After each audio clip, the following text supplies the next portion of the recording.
Halo, halo, apa kabar Anda semua? Assalamualaikum warahmatullahi wabarakatuh. Kembali lagi berjumpa dalam program Off the Record, membaca berita di balik berita. Masih terus bersama saya, Hers Budi Arif.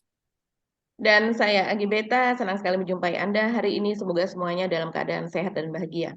Amin, amin, ya robbal alamin. Mbak Agi, banyak sekali peristiwa-peristiwa menarik ya sepanjang hari kemarin ya. Dan saya kira kita penting untuk membicarakannya, apa sih behind the scene-nya, apa sih di balik beritanya begitu ya.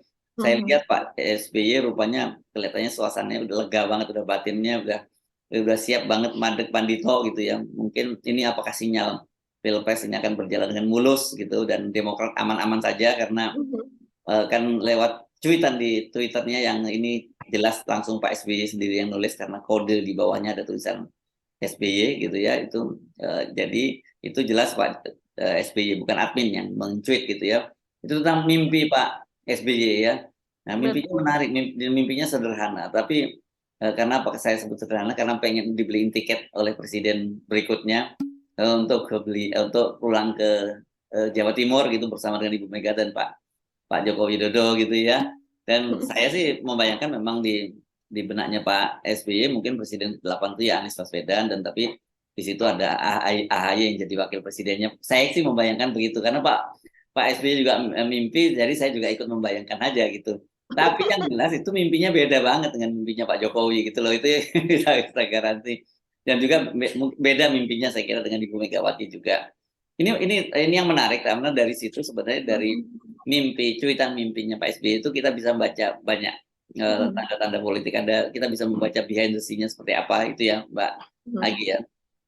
Iya, iya, betul sekali Mas Hersu. Jadi mimpi dari Pak SBY yang terbagi dalam 4 kali unggahan itu viral sekali ya, banyak sekali yang membicarakan itu. Tanggapan di akun Pak SBY yaitu di Twitternya Ya, pun juga banyak sekali yang menanggapi dan kemudian banyak spekulasi juga dari pengamat. Apakah itu yes. maksudnya?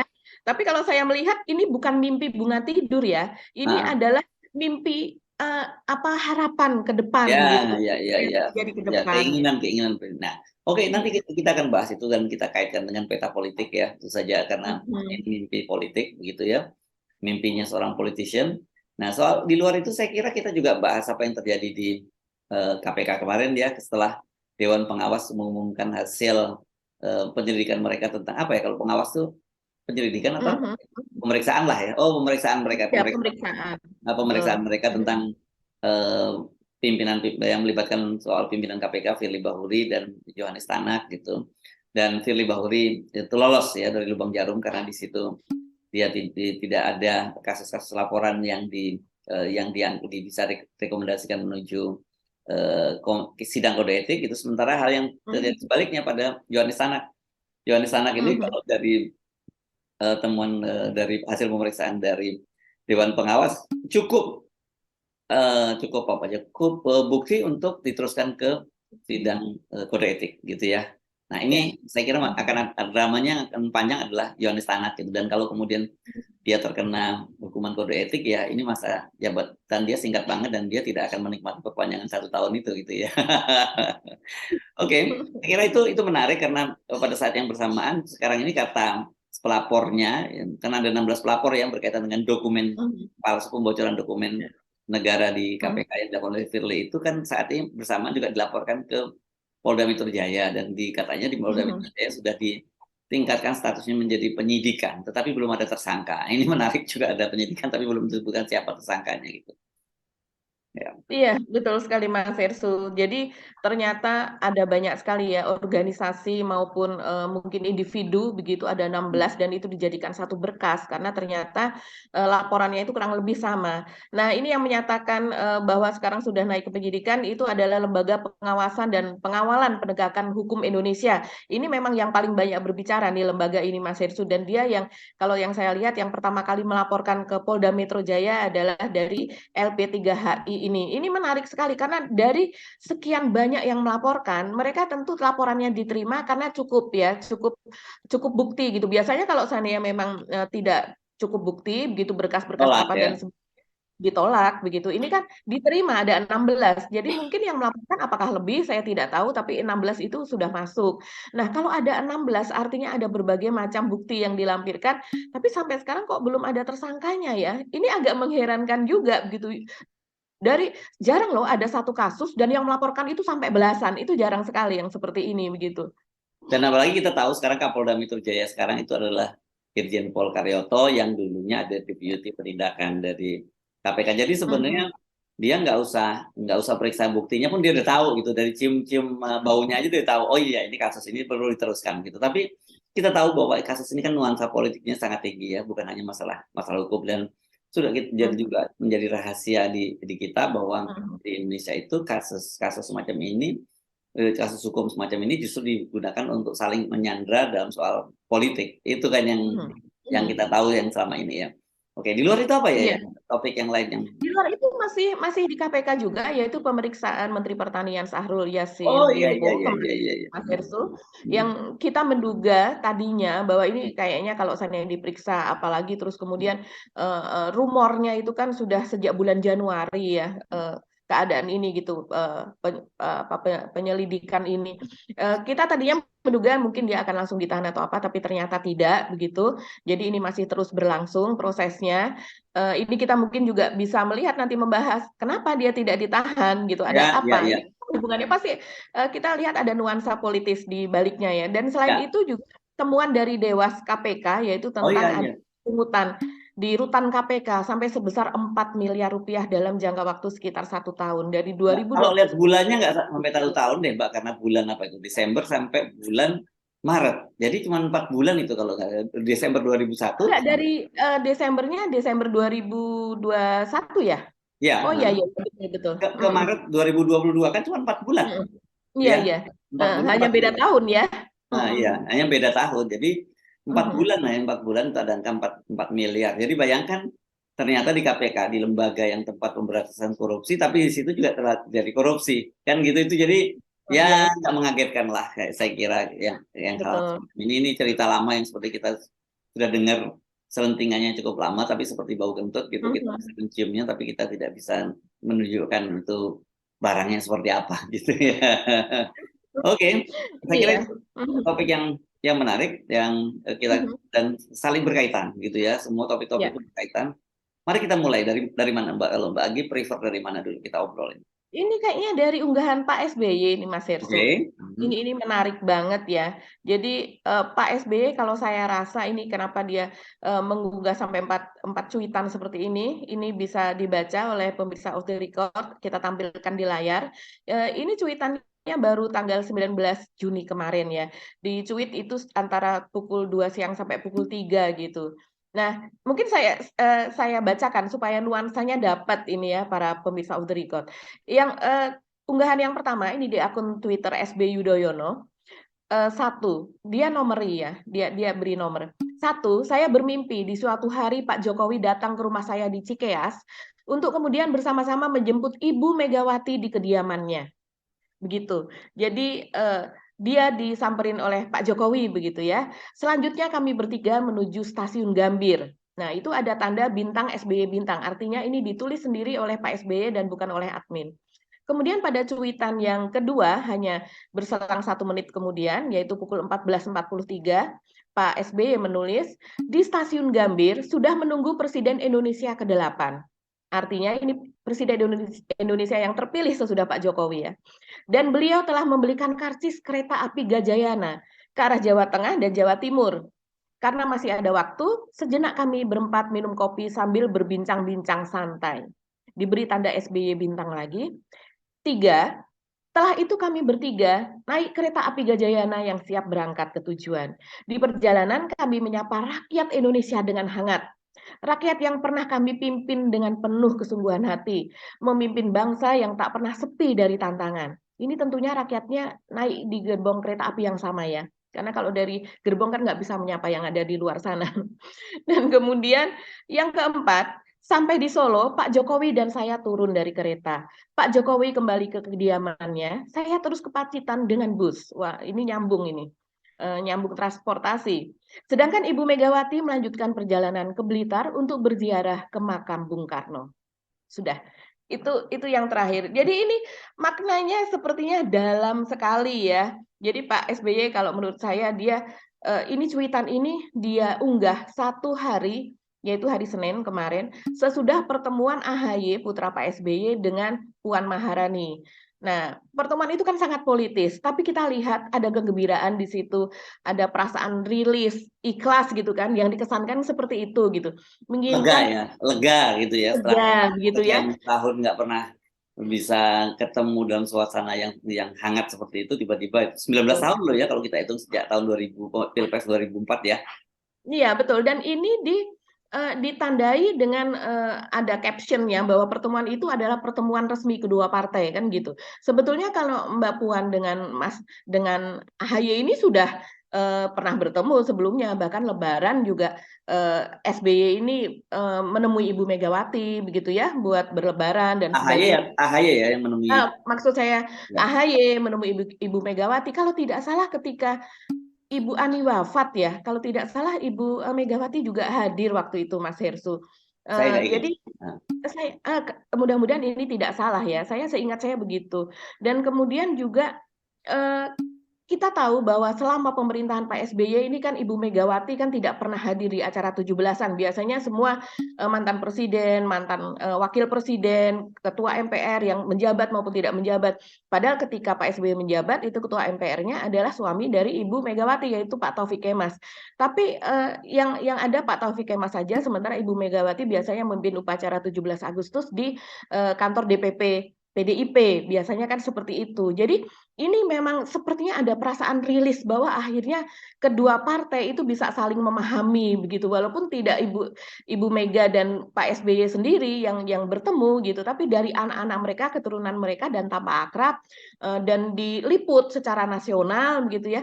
Jadi kalau saya melihat ini ada perasaan rilis dan juga ada ajakan gitu, ada ajakan dari Pak SBY untuk mengajak eh, eh, Bu Mega begitu, setelah dia disamperin oleh Pak Jokowi, tentunya kenapa Pak Jokowi yang nyamperin? Karena dalam hal ini Pak Jokowi yang lebih muda.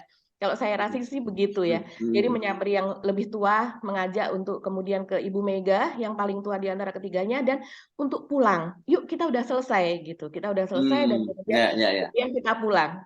Itu Ya, yang ya. pertama ya Mas Ersu. Yang satu lagi kalau menurut saya adalah ini perasaan rilis dari Pak SBY. Kalau saya lihat dari pertemuan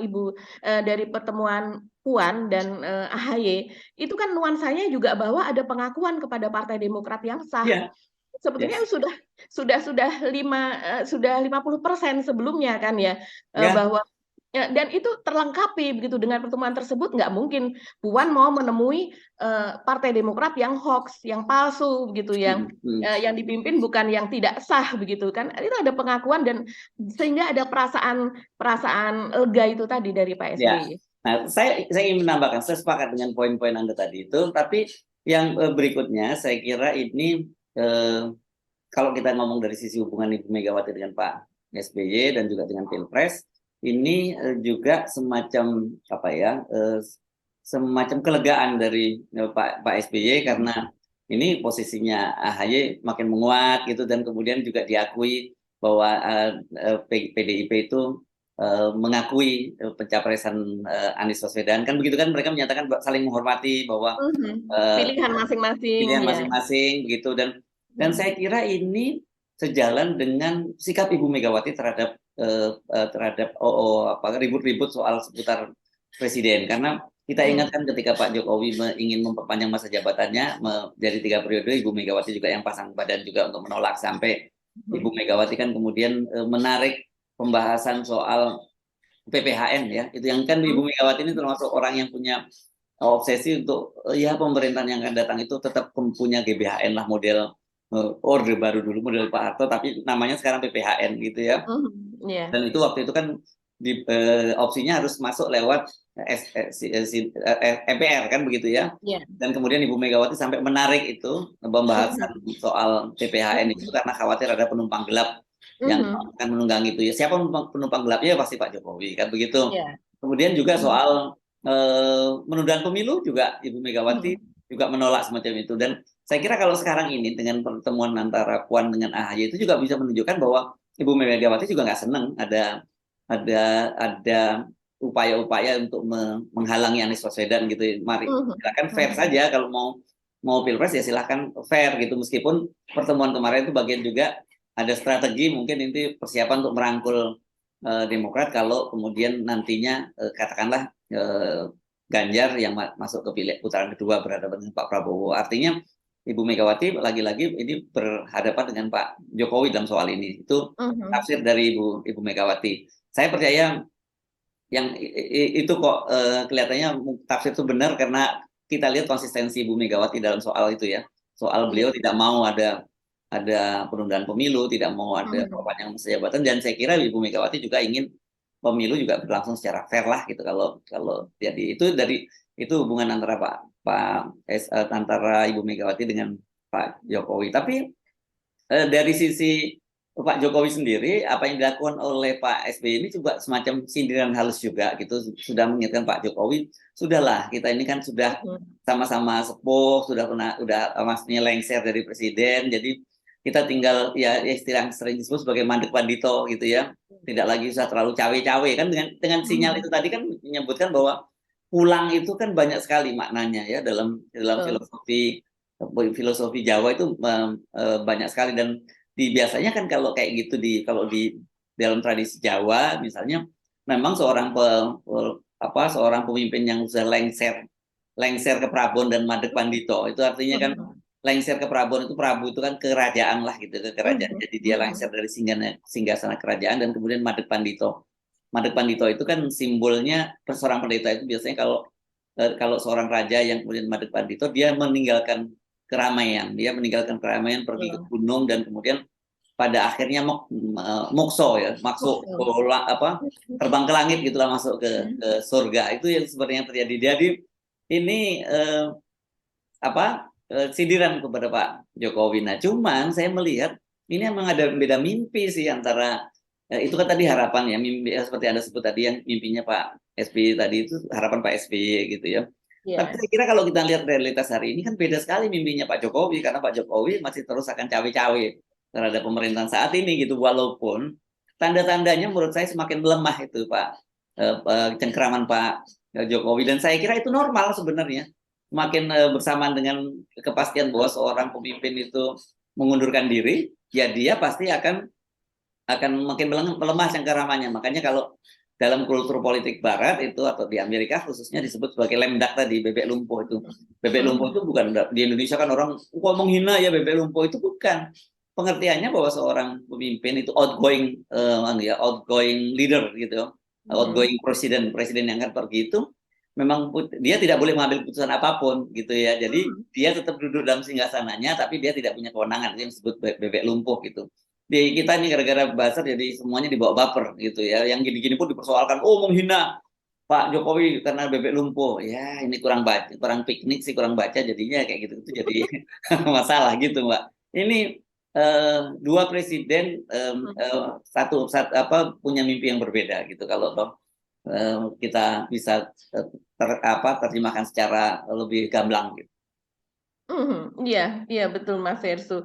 Kalau kita menarik dari yang postingan sebelumnya begitu ya, memang tidak diposting oleh Pak SBY, tapi ini diposting oleh Andi Malarangeng, yaitu sekretaris dari Majelis Tinggi ya Mas Versu. Pak SBY itu kan ketua Majelis Tinggi ya. Ini adalah sekretaris dari Majelis Tinggi Partai Demokrat. Jadi dia mengunggah sebuah lukisan dari Pak SBY, di mana lukisan itu cukup besar seperti mural begitu ya, kayak abstrak begitu. Dan kemudian Pak SBY duduk di sebelahnya dengan posisi duduk dan sambil membaca sebuah buku dengan cover itu agak merah-merah marun begitu. Dan kemudian di situ tulisan dari Andi Malarangeng, captionnya adalah seperti ini. Ini pada hari Rabu ya, tanggal 14 Juni, jadi pekan yang lalu.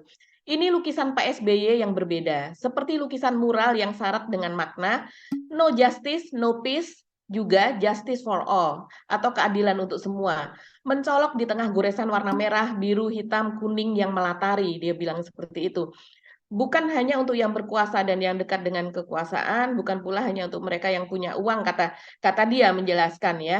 Jadi si Andi Malarangeng ini menjelaskan bahwa lukisan itu mewakili kegusaran Pak SBY tentang suatu negara yang tanpa keadilan. Nah, ini kan diunggah berarti sekitar pekan lalu lah ya, sebelum adanya pertemuan antara AHY dengan Puan begitu. Jadi masih ada kegusaran di situ. Tapi kalau kita melihat warna-warnanya itu politis sekali. Warna biru itu dominan di sebelah bawah gitu ya, di baseline-nya itu seperti itu. Kemudian di atasnya yang mencolok itu tentu warna merah gitu. Di sebelahnya warna hitam. Dan hitam mungkin melambangkan adalah kalau seandainya no justice begitu, kemudian ada sedikit semburat warna kuning dan sedikit warna putih. Jadi dari situ saja yang paling dominan adalah warna biru dan warna merah. Jadi sepertinya ada harapan di situ bahwa akan ada justice nanti sudah pertemuan itu begitu. Dan kemudian selain yang no justice no peace yang ada di center di tengah-tengah itu tulisannya, di sekelilingnya itu ada tulisan justice, justice, justice gitu Mas Hersu, juga ada beberapa justice for all, justice for all. Ini kayak lukisan anak muda loh. Tapi saya melihat kayak lukisan mural anak muda yang kalau kita melihat film-film Hollywood yang anak muda ini sering membuat mural itu di tembok-tembok kota apa dan sebagainya. Tapi kalau melihat di sini dengan wajah Pak SBY yang terlihat serius, merenung, membaca buku, itu tampaknya melankolis sekali, dalam sekali. Lukisan ini menyingkap perasaannya, hatinya yang paling dalam. Ketika melukis itu seperti apa? Saya kira beda Ya, suasananya dengan ketika melukis dengan yang ketika beliau akhirnya mimpi itu dua hal yang kontras sekali kan, karena setelah itu memang kita menangkap juga ada kemarahan di situ ya dari lukisan itu ya, itu yang kita tangkap seperti itu. Dan tulisan justice justice yang banyak itu kan itu menunjukkan bahwa obsesinya beliau harusnya begini dong, harusnya ada keadilan dong, gitu kira-kira. Ada perasaan rebel atau pemberontakan gitu ya, dari orang tua begitu yang pernah ada di puncak tertinggi negara, kemudian sekarang melihat keadaan negara yang seperti ini begitu. Ya, saya kira dengan situasi terbaru ini ya, ini pertemuan Mbak Puan dengan Mas AHY, wah gitu kan kalau mereka nyebutnya begitu ya di kalangan. Tapi kalau wartawan kita ya cukup nyebut Puan dan AHY karena kan kalau di media ini kan kita memang harusnya lebih egaliter bang soal beginian ya. Itu saya kira ini juga bisa ditafsirkan gitu. Pasti Mahkamah Agung juga tidak akan berani lagi terlalu terlalu serampangan juga dalam memutuskan kasus ini ya gitu, karena ini ada Ibu Mega loh di sini juga yang bersama itu, meskipun beda kepentingan, tapi saya kira kita tadi sekali lagi Ibu Mega itu lebih konstitusional dalam hal yang semacam itu ya, nggak dilakukan hal semacam ini oleh Ibu Mega. Nah ini petanya pasti berubah meskipun Pak Muldoko merespon soal soal tanda tangan cap jempol darah gitu ya, karena nah itu saya kira kaitannya tadi itu Mbak, yang tulisan itu kan lukisan itu kan juga dipajang bersamaan dengan waktu cap jempol darah itu kalau nggak salah ya, lukisan Pak ya. Nah itu ya, saya kira itu meskipun Muldoko menanggapinya dengan celengean yang menyatakan itu tiap hari aja nanti kan darahnya habis gitu. Tapi saya kira ini terjadi pergeseran politik. Ini menarik untuk kita cermati lebih lanjut bagaimana perkembangannya. Tapi kita bisa memprediksi ya dari lukisannya Pak SBY, dari pertemuan AHY dengan Puan, terus kemudian juga dari unggahan Pak SBY yang belum kita dengar bagaimana sikap Ibu Megawati. Sikap Ibu Megawati memang lebih sulit untuk diprediksi ketimbang Pak SBY. Pak SBY ini relatif mudah untuk diprediksi karena tadi itu, karena sifat melankolisnya ya. Ya, dan lagi Mas Hersu, ini kan pada hari Minggu kemarin terjadi pertemuan yang bertolak belakang. Kita tahu ada pertemuan antara Pak Jokowi dengan Pak Prabowo begitu. Ya, dan kemudian itu cukup viral begitu, orang mempertanyakan maksud dari pertemuan tersebut karena hanya beberapa hari sebelumnya, sekitar 5 hari sebelumnya, Pak Jokowi juga melakukan makan malam dengan Ganjar, dan itu diunggah oleh Ganjar di akun media sosialnya, dan kemudian ketika itu sudah bersorak begitu ya para pendukung Ganjar begitu, dan juga dari PDIP begitu, bahwa ini sesudah pertemuan dengan Bu Mega maka Pak Jokowi sekarang sudah mantep gitu akan mempromosikan Ganjar, akan mendukung Ganjar. Tapi ternyata bertemu dengan Pak Prabowo dan itu menyisakan teka-teki karena Pak Prabowo tidak membuat caption apapun kecuali Istana Bogor begitu, tapi itu tampak makan nikmat, lauknya banyak begitu, lebih banyak dari lauknya Ganjar gitu ya. Dan pertemuan itu kemudian diartikan sebagai lebih bermakna karena kalau Ganjar bertemu dengan Pak Jokowi ketika itu sebetulnya bertemu dengan para menteri kabinet juga yang lain gitu dalam rangka membicarakan soal Taman Nasional Borobudur yang menjadi super prioritas atau super premium itu. Sementara dengan Pak Prabowo ini sangat istimewa, dilakukan pada hari Ahad gitu ya.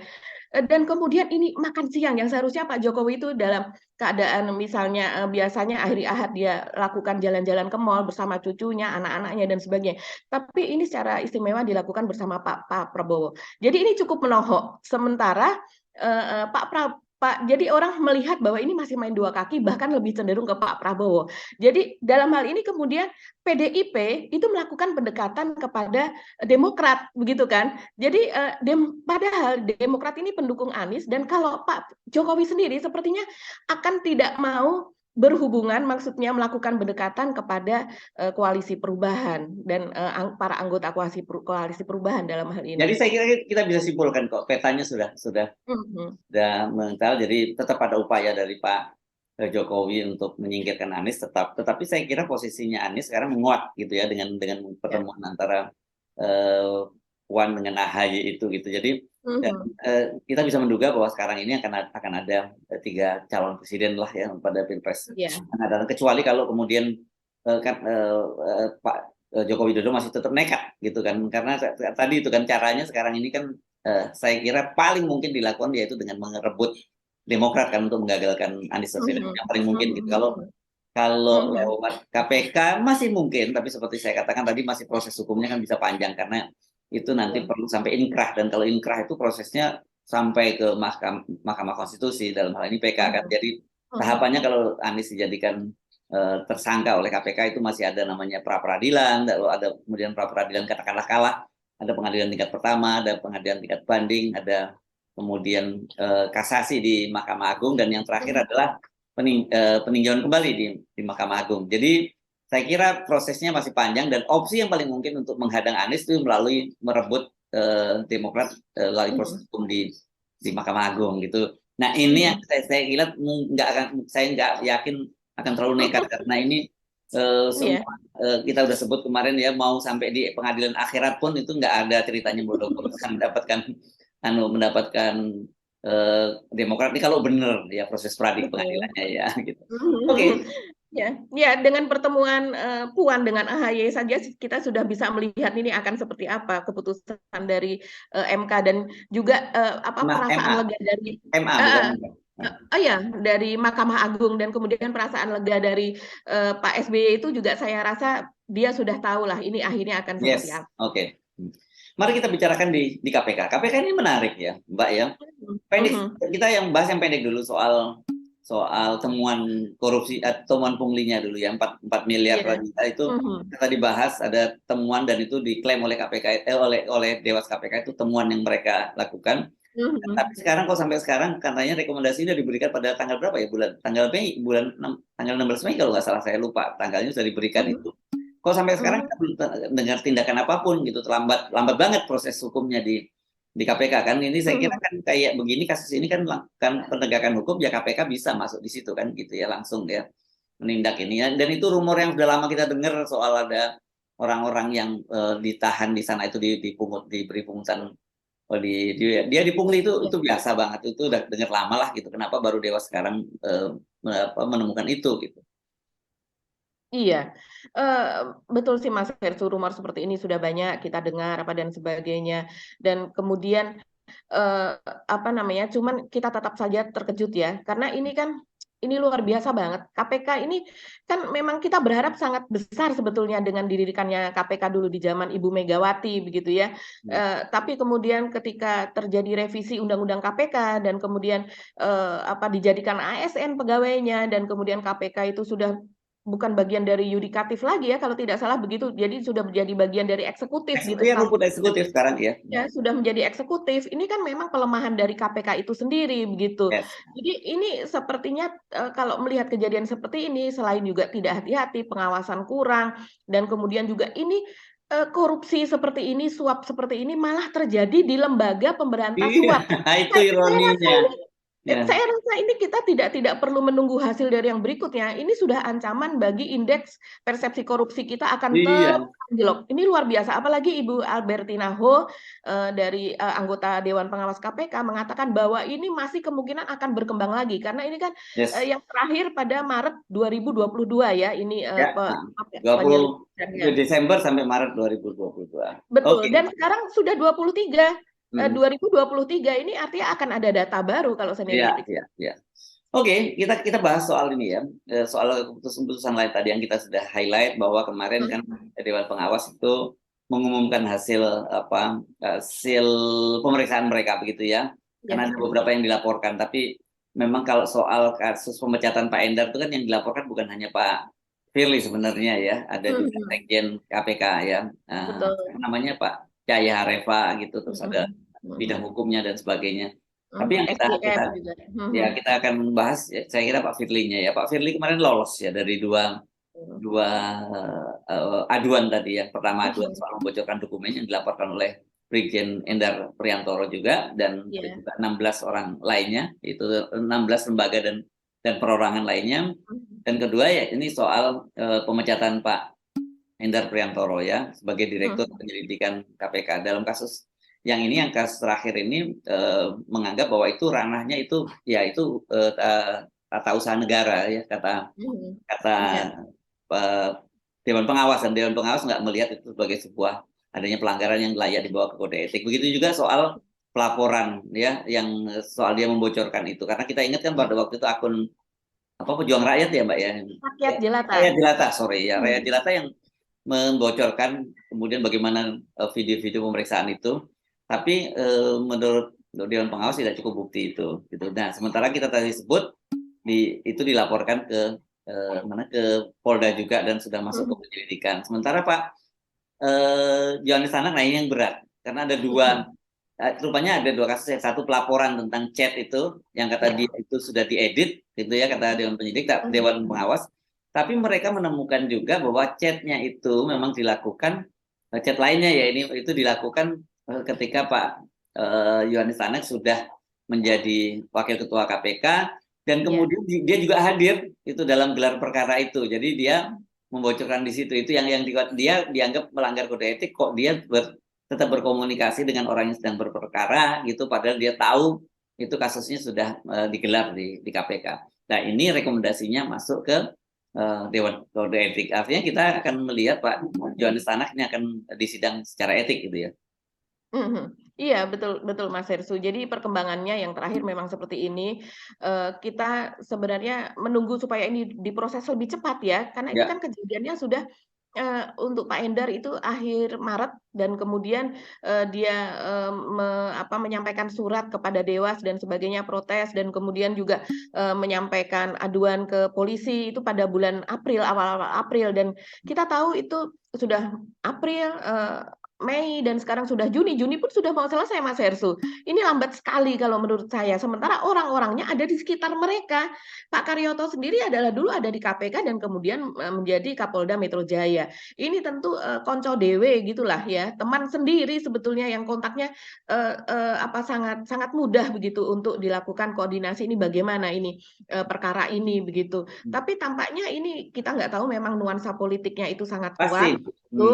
Ya, terus kemudian juga ada posisi Pak Firly begitu yang saya yakin ini bagaimanapun Pak Firly harus bebas dari dakwaan, bebas dari kasus-kasus semacam ini sampai dengan Pilpres nanti selesai, karena memang di sepanjang 1 tahun kan tujuannya juga itu. Ya itu, perpanjangan 1 tahun itu, dan kemudian Pak Mahfud MD misalnya sebagai ahli hukum tata negara langsung menafsirkan bahwa itu ya berlaku untuk yang sekarang, padahal sementara para ahli hukum lain sedang berdebat apakah ini retroaktif atau bukan non retroaktif gitu ya.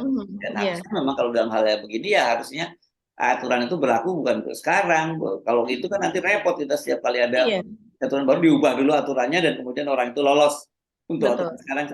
Harusnya begitu, hukum itu selalu begitu. Nah, saya kira kalau dalam kasusnya ini kita coba kita lihat amati apa yang terjadi nanti di Polda Metro Jaya ya. Karena seperti kita tadi sebut juga Pak Karyoto ya tahulah pasti seperti apa gitu. Bahkan dia bisa panggil penyidik-penyidiknya, udah kamu nggak usah periksa berkas-berkasnya, saya tahu kok ini begini begini, Tahu bisa apa? begitu.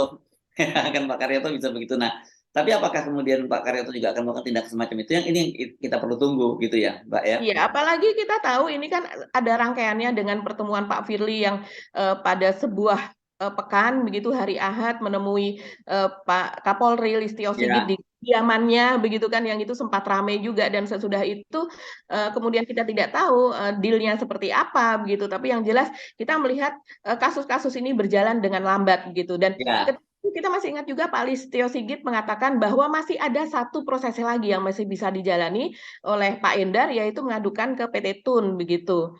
Yang ya, ya. dia mengatakan demikian. Ya, Oh kita itu tahu soal pemecatan ya, soal iya pemecatan. soal pemecatan, sehingga kita tahu juga bahwa ini tidak akan diproses juga di Dewas Ya. begitu. Saya kira juga ini nanti di Polda, perkiraan saya juga tidak akan lanjut karena tadi Mhm. eh, memperpanjang jabatan Pak Firly itu order langsung dari pusat gitu loh ya. Jadi melalui Mahkamah Konstitusi. Padahal Mhm. sekarang ini kan dia sedang mendapat tugas besar ya menghadang Anies kan itu cara lewat Mhm. lewat lewat Formula E dan juga kasus yang terbaru kita sebut kemarin ya soal Pak Syahrul Yassin Limpo yang dia Iya. sekarang sudah diperiksa dan tadi Anda menyinggung kenapa nggak ditahan juga ya gitu ya. Saya Iya. cuma mungkin memberikan semacam perspektif. Ada beberapa kasus sekarang yang juga tidak ditahan gitu. Yang Mhm. salah satunya itu adalah Sekretaris Mahkamah Agung ya. Mhm. Mahkamah Agung yang sudah jadi tersangka juga tidak ditahan kan gitu. Sementara Mhm. kalau Pak Syahrul Yassin Limpo ini secara formal belum dinyatakan sebagai tersangka walaupun bocoran media sudah Iya. menyatakan dia dijadikan tersangka kan begitu. Mhm. Dan juga pada kasus yang berbeda itu misalnya kasus Johnny G Plate kan juga dia setelah menjalani pemeriksaan sampai 3 kali ya baru ditahan seingat Mhm. saya ya kan. Iya. Dia Iya. 2 kali diperiksa dan tidak ditahan juga gitu loh Mbak. Mhm. Karena Mhm. ini kan bagian dari memang tarik ulur politik itu sekali lagi itu masalahnya.